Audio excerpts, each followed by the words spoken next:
আসসালামু আলাইকুম। আমাদের ফ্রেন্ড ফলোয়ার কি কোথা থেকে দেখছেন জানি না। আপনারা কেমন আছেন? আলহামদুলিল্লাহ আমি ভালো আছি, আপনাদের দোয়া বরকত নিয়ে। আসলে আজকে একটা ভিডিও নিয়ে চলে আসলাম। ভিডিওটা হচ্ছে গত কয়েকদিন আগে যে একটা মারামারি হচ্ছে, ওই মারামারি একটা ভিডিও আমি ধারণ করছিলাম। ভিডিওটা হচ্ছে এই মারামারি মারামারি নিয়ে একটা ভিডিও ধারণ করছিলাম। তো ওই ভিডিওটা প্রত্যেকে দেখছিলেন, প্রত্যেকে ভিডিওটা দেখছিলেন। আজকে এই ভিডিওটা নিয়ে বসছে। এটা হলো ইউসুফ এই লোকটারে মারছি, এই লোকটারে মারছিল। তা আসলে এই লোকটারে এমন মারছিল, এই লোকটা হচ্ছে একটা বুড়া মানুষ। এই লোকটারে মারার কারণে যায়, ওই লোকটার মাথার মধ্যে কূপ দিছে, কোদাল দিয়ে হাতে কূপ দিছে। যাই হোক ওনাকে আল্লাহ বাঁচাইছে, এরা ফেকের তলে ঘানা হেলেছে। যাই হোক ওনাকে আল্লাহ বাঁচাই রেখেছে, আল্লাহ হায়াত দারাজ করছে। তো ওনাকে আল্লাহ আবার দুনিয়াতে ওনার সৃষ্টি করছে। যাই হোক আজকে শুক্রবার জুমার পরে ওনার দরবারটা নিয়ে বসছে। এই দরবারটাতে যে ওনাকে মারছিল তার নাম হচ্ছে রশিদ।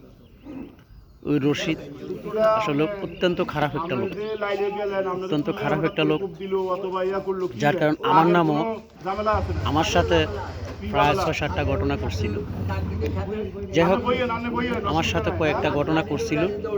ঘটনা করিয়া এই যে কোনো মানুষের অযথা হয়রানি করা, বিভ্রান্তি সৃষ্টি করে। উনি আসলে এমন ধরনের কাজ কারবার করে যে মানুষকে মানুষ মনে করে না।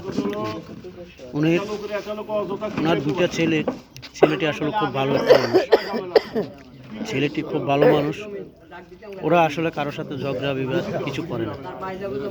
আসলে আজকে আমাদের এখানে বিভিন্ন জায়গার মানুষ এখানে আগত হচ্ছে, যে দরবারটার কথা শুনে বিভিন্ন জায়গার মানুষ আসছে। এটা হলো আমাদের মসজিদের সাড়ানে বড় বড় দরবারে বিদ্যমান দরবারে আসছে। আয়সা আসলে এই দরবারে অংশগ্রহণ করবে। তো যাই হোক আমরা আজকে দেখব যে ওই দরবারটাতে কি হয়।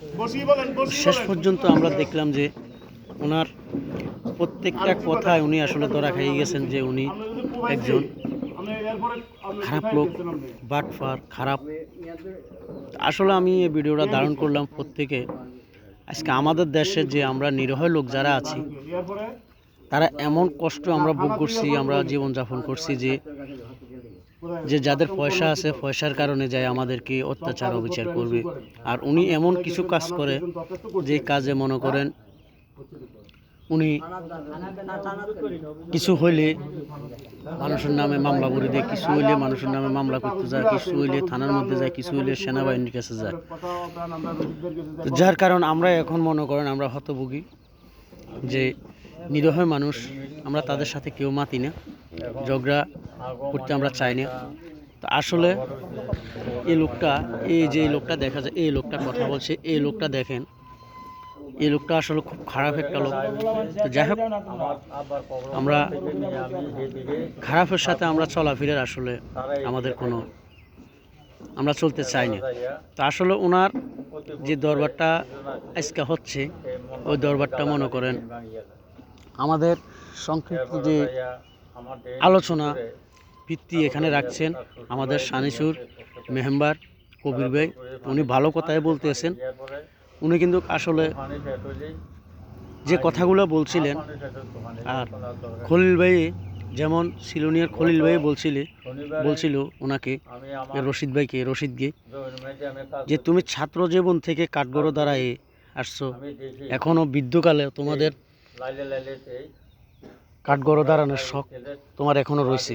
কারণ তুমি আমার সাথে পড়ালেখা করছো, আমাদের ছাত্র জীবন থেকে আমাদের বন্ধু, তুমি ছাত্র জীবন থেকে আমার সাথে চলাফেরা করছো। আমি তোমাদের কয়েকটা কাজে লিপ্ত আছি এবং কয়েকটা দরবারে অংশগ্রহণ করলাম তোমাদের, যার কারণ তুমি আসলে অত্যন্ত, তোমাকে আমি চিনি। তুমি যে ভালো না খারাপ সেটা আমরা চিনি।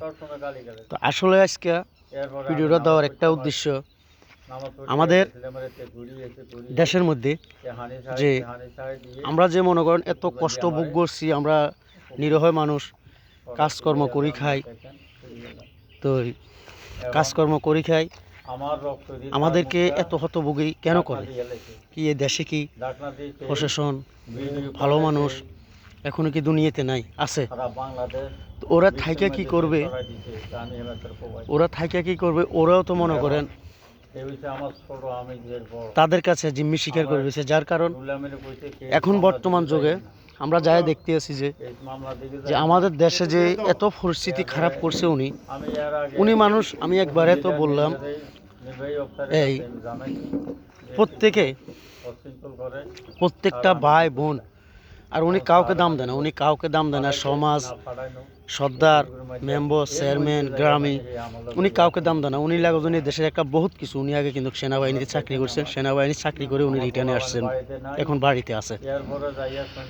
তো যাই হোক, আমাদের ভিডিওটা হয়তো সবার কাছে যাবে, সেনা প্রধানের কাছেও যাবে, প্রশাসন ভাইদেরকে দৃষ্টি আকর্ষণ করে বলছি, ভাই আমরা নিরীহ মানুষ, আমরা খুব ভুক্তভোগী, আমরা নিরীহ মানুষ, আমরা কাজকর্ম করি খাই, আমরা দিন এনে দিন খাই। আমরা যদি কোনো একদিন কর্ম না করতে পারি, আমাদের পেটে ভাত জুটবে না, চুলে আগুন জ্বলবে না। তো আসলে আমরা আজকে আপনাদের কাছে আমি দৃষ্টি আকর্ষণ করে বলছি যে আমাদের দিকে একটু লক্ষ্য রাখেন, নিরীহ লোকের দিকে একটু লক্ষ্য রাখবেন, নিরীহ লোকের পাশে দাঁড়াবেন। কাল কিয়ামতের মাঠে আপনাদের জন্য সুকামনা আল্লাহ রাব্বুল আলামিন রেখে দিয়েছে। এখন সর্বশেষ কথা হচ্ছে যে আপনি এমন কি মানুষকে, আপনার সাথে মনে করেন সবাই খারাপ হতে পারে, আপনার ফ্যামিলিগত কি খারাপ, আপনার ছেলেবেলারাও খারাপ, আপনার ঘরের স্ত্রী খারাপ, আপনার দুটা মেয়ে খারাপ, দুটা ছেলে আছে দুটা ছেলে খারাপ, আপনার বাইরেও কি খারাপ, বাহিরের লোক খারাপ হতে পারে। এখন আপনাকে আপনার ফ্যামিলিগত সবাই কেউ দেখতে পারে না, আপনার ফ্যামিলিগত কেউ দেখতে পারে না, আপনাকে সমাজ তো হলো পড়ে যে আপনার ফ্যামিলিও দেখতে পারে না। কারণ কি? আপনি এত খারাপই কেন করেন? এত জঘন্য কাজ আপনি কেন করেন? আমি মনে করি আপনি জঘন্য কাজ না করে আপনি সুস্থভাবে আবার ফিরে আসুন আগের জায়গায়, সবার সাথে মিলেমিশে চলুন। এই দেশটার নেতৃত্ব আপনি দিতে পারতেন, এই গ্রামের নেতৃত্ব আপনি দিতে পারতেন, যার কারণে আপনি একজন সেনাবাহিনী। এখন আপনি তো মনে করেন এমন ধরনের কার্যকলাপ করেন যে কার্যকলাপে মনে করেন আপনার পুরো মানুষ অসন্তুষ্ট হয়ে যায়। কেন আপনার উপর কেন অসন্তুষ্ট হবে? আপনি কেন অসন্তুষ্টর কাজ কেন করেন? আপনি অসন্তুষ্টর কাজ করবেন না। আপনি আসলে আল্লাহর তরফে আপনি ভালো জায়গায় ফিরে আসুন, ভালোভাবে চলুন, সবার সাথে ভালোভাবে চলার চেষ্টা করুন। আপনি কিন্তু খুব একটা বিজ্ঞ মানুষ, কিন্তু আপনি আজকে এই কাজ করেন কেন? এই যে মানুষগুলো শুনতে আছে, বাইরের লোকগুলো শুনতে আছে, যে খলিল ভাই যে কথাটা বলছে, আপনি কি এখনো কাঠগড় দাঁড়ানোর শখ বৃদ্ধ বয়স আপনার এখনো আছে? আপনার কথাটা তো বাস্তব, আপনি ফকির হইতে বইরে গিয়ে তুলে আপনি কাউকে শান্তি দেননি কেন? আপনি শান্তি দেননি কেন? আপনার কি ক্ষতি করলো মানুষ? আপনার এমন কি ক্ষতি করছে যে আপনি মানুষকে অশান্তির মধ্যে রাখছেন? কিন্তু হাদিসে আছে, আল্লাহ রাব্বুল আলামিন হাদিসের মধ্যে ডাইরেক্ট লিখিত দিয়েছে, 10 জন মানুষ যদি বাঁচাইতে হয়, একজন মানুষ হত্যা করা জায়েজ আছে। কিন্তু কেউ এটা চায় না, এই জিনিসটা কেউ চায় না। আপনারা দেখেন, সাদা একটা কাগজ হাতে নিয়ে আসছে, এটা বলে প্রমাণ। ওনার কি প্রমাণ? এটা কি প্রমাণ? হলো চিটিংবাজি, বাটপারগিরি। তো যাই হোক, আমি প্রত্যেকে ভিডিওটা শেষ পর্যন্ত দেখতে থাকবেন, যার কারণে আমি আজকে ভিডিওটা ধারণ করলাম। কথা বলবে, মধ্যে আমার কথাও আছে। এটা হলো মেম্বার কবির ভাই ভালো মানুষ, উনি একটা ভালো একটা মনের মানুষ, উনি আসলে দরবার কারবার করেন, ভালো মানুষ, কথাবার্তা বলতে পারে ভালো ভালো। এই লোকটা দেখেন, এই লোকটা কীভাবে বসে রয়েছে, লাগজন ওনার মাথায় বেঞ্চিস, লাগজন ওনার মাথা ফাটাই দিয়েছে। বাস্তবতা মিথ্যা, মিথ্যা কথা, মানে অযথা মনে করেন না যে এই বেঞ্চিসটা রেখে দিচ্ছে মাথার মধ্যে। যাই হোক, প্রত্যেকে আসলে আমার ভিডিওটা পাওয়ার জন্য, দেখার জন্য, সাথে থাকার জন্য আমি সবাইকে, আমাদের ফ্রেন্ড ফলোয়ার ভাইদেরকে আহ্বান করলাম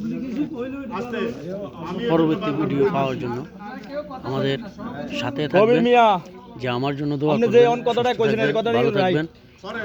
আসসালাম। কথা বন্ধ দাও, কথা বন্ধ দাও, তুই কথা বন্ধ দাও। রাইট আনরাইট এটা দরবারে চিন্তা করবো, তুই কথা কইতে।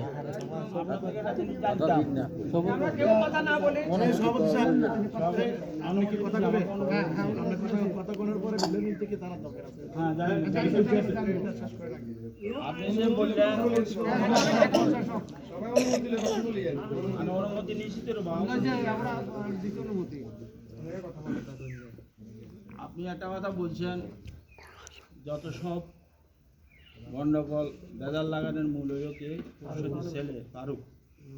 এই একটা জিনিস একটু বুঝিয়ে দিলে আমরা ভালো হতো। আর আপনি আরেকটা জিনিস আমরা বলি সাথে সাথে, যে আপনি 7টি রং ঘুরগা, কিন্তু আপনি এর আগে বলছেন এলাকার দুটো ছেলের নাম বলছেন, তাকে দুজনের খেতে ফানি যায়, তাও কাছে আপনি বলছেন ইস্যু করে আড়াই যাবে।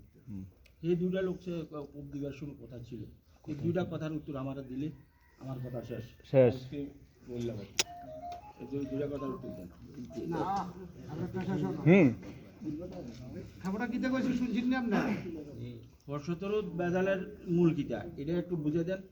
আর 2 নম্বরে আপনার যে দুইটা ছেলে পানি দিতে আছে ক্ষেতের মধ্যে, ওই দুইটা সাক্ষী, ওই ফোলাবান্ডিগুলো ওই সময় কথা ছিল।